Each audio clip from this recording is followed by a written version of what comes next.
Et si la France venait de découvrir une nouvelle arme de guerre, sans même le vouloir?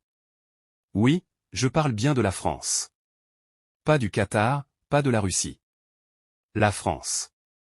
Terre de fromage, de débats stériles à l'Assemblée, et apparemment, de trésors géologiques oubliés. Parce que là, ce n'est pas du pétrole. C'est pire. Ou mieux. C'est de l'hydrogène naturel, aussi appelé hydrogène blanc. En Moselle, à 1250 mètres sous terre, une équipe de géologues a mis la main sur un gisement potentiellement unique au monde. On parle de 46 millions de tonnes d'hydrogène, pur, propre, prêt à être exploité. L'équivalent de 1500 TWh d'énergie. 3 fois la consommation annuelle d'électricité de la France.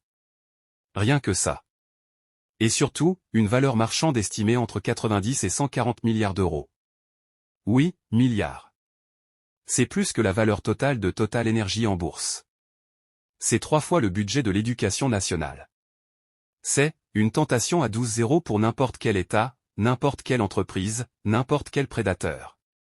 Alors évidemment, ça devrait être une bonne nouvelle, non? Écologie, indépendance énergétique, renaissance industrielle, champagne. Sauf que non, parce qu'on est en 2025. Et dans le monde d'aujourd'hui, découvrir une ressource rare et stratégique, c'est comme gagner au loto, avec les yakuza derrière vous. Alors on va se poser les vraies questions, qui va vraiment profiter de ce gisement? Est-ce que la France va résister à la pression des géants? Et surtout, est-ce qu'on ne vient pas d'ouvrir une nouvelle boîte de Pandore énergétique? Bienvenue dans une histoire que personne ne veut vraiment raconter, mais que vous devez entendre. Reprenons les faits. On est en Moselle, dans une région sinistrée économiquement depuis la mort des mines. Et là, miracle géologique, on trouve de l'hydrogène naturel, ce truc que tout le monde rêve de produire, mais que personne ne sait produire à bas coût. La version premium de l'énergie propre. Naturelle. Abondante. Française. Et pendant que les chercheurs se frottent les yeux, d'autres se frottent les mains. Déjà, les groupes privés rôdent. Les États-Unis? Très intéressés. L'Allemagne? Frustrée. La Chine? Silencieuse, donc probablement déjà dans le dossier, parce qu'on ne parle pas d'un petit projet écolo. On parle de redessiner l'équilibre énergétique mondial. Et là, l'ironie absolue, la France, qui peine à sortir un budget sans trembler, devient soudain une zone ultra stratégique. Un peu comme si on avait découvert du lithium sous Notre-Dame. Mais attention, car tout ça arrive dans un contexte explosif, guerre en Ukraine toujours active. Tension montante autour de Taïwan. L'OTAN qui renifle tous les pipelines. Et les BRICS qui montent en puissance avec leur propre monnaie. Dans ce chaos mondial, l'hydrogène lorrain devient bien plus qu'un enjeu énergétique, il devient un levier de pouvoir. Et vous savez ce qui arrive quand un pays moyen découvre une ressource rare? Demandez au Venezuela. Ou à la Libye. Spoiler, ça finit rarement bien. Alors, que fait-on? Est-ce qu'on vend le gisement à des géants de l'énergie contre des milliards, comme on vendrait son foie contre un iPhone? Ou est-ce qu'on réinvente une souveraineté énergétique à la française, version 21e siècle, avec filière publique, stratégie long terme, et contrôle populaire? Ce gisement d'hydrogène, c'est pas un jackpot. C'est une cible. Et derrière le vernis médiatique, les petits plateaux TV et les politiciens qui sourient à côté de cartes géologiques, il y a déjà des luttes d'influence qui ont commencé. Pas demain. Aujourd'hui. Maintenant. T'as vu un drone voler à basse altitude près de Forbach? Une délégation scientifique venue du Texas? Un article effacé du site du gouvernement en 48H? Non. Normal. Parce qu'on te montre ce qu'on veut. Mais dans les coulisses, les États-Unis, la Chine, l'Allemagne, et même certains pays du Golfe sont déjà en train de se battre en silence pour savoir qui posera le pied en premier sur ce filon stratégique. Pourquoi?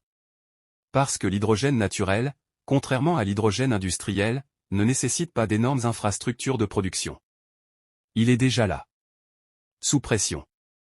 En quantité. Exploitable. Directement. Et dans un monde en pleine guerre énergétique, où le gaz russe est sous sanction, où le pétrole devient un levier de chantage, un gisement comme celui-là, en Europe, dans un pays stable, non aligné commercialement à 100%, c'est un rêve pour les grandes puissances, et un cauchemar géopolitique pour le pays qui le détient. Tu veux un exemple concret? Regarde ce que les Américains font avec les terres rares africaines. Regarde comment la Chine verrouille l'accès au cobalt congolais via ses partenariats miniers stratégiques. Regarde comment l'Australie s'est transformée en satellite énergétique. Et maintenant, imagine la France, incapable de gérer seule ses propres barrages, déléguant à des boîtes privées la gestion de ses routes, de ses trains, de ses aéroports. Tu penses vraiment qu'elle va tenir seule, avec 140 milliards d'euros potentiels sous les pieds? Voici ce que je pense, l'État doit verrouiller l'exploitation publique. Pas de Total, pas de BlackRock. Du contrôle national. Sinon, on redonne les clés à ceux qui nous ont enfermés dans le pétrole pendant 50 ans. 2. Transparence totale sur les enjeux géopolitiques. Qui veut ce gisement? Qui fait pression? Qui vient signer des partenariats stratégiques dans l'ombre? 3. Former, recruter, investir. La Lorraine peut redevenir un cœur industriel. Mais cette fois, sans détruire les sols ni exploiter des générations. Mais surtout, et c'est là que ça pique, arrêtons de croire qu'une ressource rare va nous sauver. Ce n'est pas ce qu'on trouve sous terre qui compte. C'est ce qu'on en fait. Parce que ce gisement d'hydrogène, c'est comme un miroir. Est-ce qu'on va enfin construire un futur intelligent, ou répéter encore et toujours le même vieux cauchemar de la ruée vers l'or? On n'a peut-être pas de pétrole, mais on a de l'hydrogène. Tu crois vraiment que ce genre de découverte reste entre les mains de ceux qui l'ont faite? Réveille-toi. Ce gisement, c'est pas juste une trouvaille scientifique, c'est une bombe diplomatique. À peine les analyses confirmées, les téléphones ont chauffé dans les ambassades. Les consultants ont débarqué. Les lobbies se sont activés.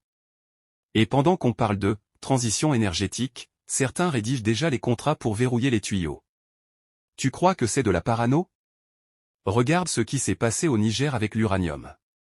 Regarde ce que Total a fait au Mozambique. On vend du rêve vert à la télé, pendant qu'on alimente les carnets de commandes d'intérêt qu'on ne nomme jamais. Et puis il y a l'environnement. Parce qu'évidemment, on te vend l'hydrogène naturel comme propre.